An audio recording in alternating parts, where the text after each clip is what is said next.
જામનગરમાં એસઆઈઆરની કામગીરીને લઈને કોંગ્રેસના આક્ષેપો કામગીરીમાં મોટા છબરડા થયા હોવાના કોંગ્રેસે આક્ષેપ કર્યા છે। જામનગરમાંથી 30,000 મતદારોના નામ કમી કરાયાના આક્ષેપ થયા છે। કોંગ્રેસે નામ કમી થયેલ અમુક મતદારોને સાથે રાખી ગંભીર આક્ષેપ કર્યા છે। બીએલઓને સરકાર દ્વારા ખોટી રીતે પરેશાન કરવામાં આવે છે તેવું નિવેદન કોંગ્રેસ દ્વારા આપવામાં આવ્યું છે। સરકારી કર્મચારીઓ, સરપંચ સહિતના હોદ્દેદારોના નામ કમી કર્યા। ચોક્કસ જ્ઞાતિઓને ટાર્ગેટ કરી બીએલઓ પર દબાણ કરાયું છે।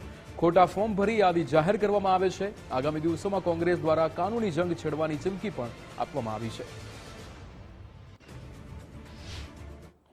અમે જે ફોર્મ બિલોન આપ્યા બીઓલને એણે અમને રિસીવિંગ કોપી આપી છે। ફોર્મ સબમિટ કરતા પહેલા મેં પૂછ્યું હતું કે ભાઈ કંઈ વાંધાજનક હોય તો કહેજો। એણે ઓનલાઈન ચેક કરીને કહી દીધું કે તમારું ફોર્મ ઓકે, ફેમિલીના બધા મેમ્બરનું। પછી ગઈકાલે જે લિસ્ટ આવ્યું એમાં મારા વાઇફ અને મારા સનનું નામ આવી ગયું છે કમી કરવામાં।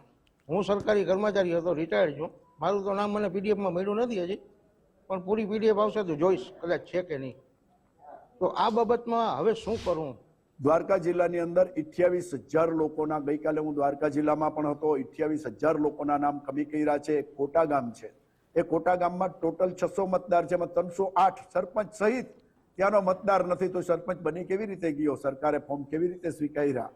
આવી ઘણી બધી સમસ્યા છે। બે જામનગરની બંને વિધાનસભામાં થઈ અને 30,000 મતદારોના નામ કમી કરવામાં આવ્યા છે।